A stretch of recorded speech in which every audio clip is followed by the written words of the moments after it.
Le 15 avril prochain sortira sur les écrans Juste une illusion. C'est le 9e film d'Olivier Nakache et d'Éric Toledano. Ce film raconte l'année 1985 à travers les histoires de vie d'une famille juive, la famille Dayan. Olivier Nakache et Éric Toledano reconstituent l'atmosphère des années 80 en l'illustrant par des chansons comme celle-ci. «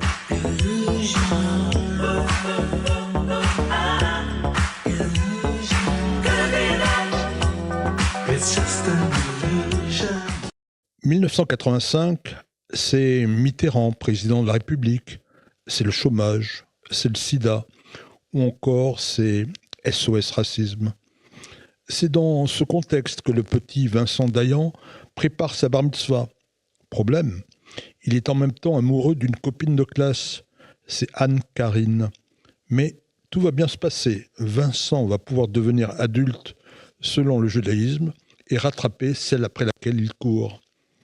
Juste une illusion, c'est un film à la fois drôle et émouvant. Olivier Nakache et Éric Toledano reconnaissent qu'il est aussi le film le plus personnel qu'ils aient réalisé. Il raconte en effet d'une certaine façon leurs jeunes années. Pendant le tournage, chacun d'entre eux a eu le malheur de perdre son père et ce film est dédié à la mémoire des deux papas. Olivier Nakache et Éric Toledano, ce sont deux frères qui se sont choisis, comme ils aiment à le répéter. Ils ont beaucoup de points communs. Tous les deux sont juifs, leurs parents sont originaires d'Afrique du Nord, ils ont vécu dans des quartiers populaires, ils ont adoré leur passage dans les colonies juives et l'amour du cinéma les a réunis et ne les a jamais séparés. Éric Toledano est né le 3 juillet 1971 à Paris et il a vécu à Versailles. Ses parents sont arrivés du Maroc en 1967. Son père a fait l'ENA et il est haut fonctionnaire. Sa mère est secrétaire. À la maison, il y a Canal+, qui a commencé à émettre depuis la fin de 1984. Éric ne rate pas un film. Après avoir étudié son bac, il va étudier pendant une année à l'université hébraïque de Jérusalem. Puis de retour en France, il fait Sciences Po. Olivier Nakache est lui le fils de juifs d'Algérie.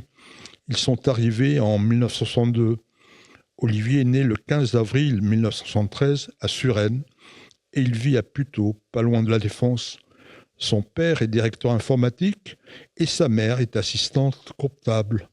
Son père a installé le système informatique du vidéoclub voisin et Olivier dévore les cassettes avec sa petite sœur Géraldine qui va faire la carrière qu'on connaît. Cette passion du cinéma, Olivier Nakache va la partager avec Éric Toledano. Ils en parlent lors d'une colonie d'été de Yaniv. Les deux amis font pendant 20 ans tout le cursus de ce mouvement de jeunesse juif qui a été fondé en 1980. D'abord en tant que colon, puis ils deviennent animateurs et directeurs à Yaniv. Éric Olivier passe un pacte. On va faire des films ensemble. Ils vont commencer par réaliser des courts-métrages. Leur galop d'essai, c'est Le jour et la nuit, en 1995. Éric Olivier vont régulièrement au théâtre de Trévise, dans le 9e arrondissement. Ils vont faire là-bas la connaissance d'un jeune acteur. Il s'appelle Gad Elmaleh. Gad Elmaleh leur présente d'autres comédiens, Jamel Debbouze, Roch Dizem, Atman Khelif ou encore Gilbert Melki. Tous se retrouvent en 1999 dans leur deuxième court-métrage, c'est Les Petits Souliers. En 2002, Éric Toledano et Olivier Nakache réalisent leur troisième court-métrage, C'est Jours heureux. Ils mettent en scène le départ et le retour d'une colonie de vacances. C'est un premier clin d'œil à Yaniv. À cette période, ils font la connaissance d'Omar Sy. Ils rencontrent Nicolas Duval Adasowski, qui décide de les produire et qui ne va jamais les quitter. Je préfère qu'on reste amis. Le premier film d'Olivier Nakache et d'Éric Toledano avec Gérard Depardieu sort en 2005. Il connaît un succès relatif, mais les noms du tandem commencent à circuler. Le deuxième long métrage du duo, Nos jours heureux, sort pendant l'été 2006. Ce film raconte les difficultés d'un directeur de colonie de vacances. Olivier Nakache et Éric Toledano dédient ce film à Yaniv et à ses fondateurs. Nos jours heureux, c'est un beau succès. Mais Olivier Nakache et Éric Toledano explosent avec le film Intouchable en 2011. Omar Sy partage l'affiche avec François Cluzet. 19 millions de spectateurs en France et 51 millions dans le monde. 15 ans après sa sortie, Intouchable reste le troisième film le plus gros succès au box-office en France, derrière Titanic et Bienvenue chez les Ch'tis. En 2017, sort Le sens de la fête. Nakache et Toledano offrent à Jean-Pierre Bacry le rôle d'un traiteur qui est complètement dépassé. Ils illustrent ce film avec la musique d'Avishai Cohen. Olivier Nakache et Éric Toledano ont fait leur trou en Israël depuis Intouchable. Ils y vont présenter leurs films régulièrement. Ils ont adapté pour Arte la série israélienne Betty Pool, qui est devenue en 2021 En thérapie. En 2024, ils ont été les parrains du Festival du cinéma israélien de Paris. C'est une fierté et un honneur pour nous, ont-ils déclaré. On est ici à notre place. Nous sommes de fervents admirateurs des films et des réalisateurs israéliens, car ils ont le recul, l'humour et la puissance créative. En 2025, à l'occasion du 80e anniversaire de la libération des camps, Olivier Nakache et Éric Toledano réalisent Les Immortels pour le mémorial de la Shoah.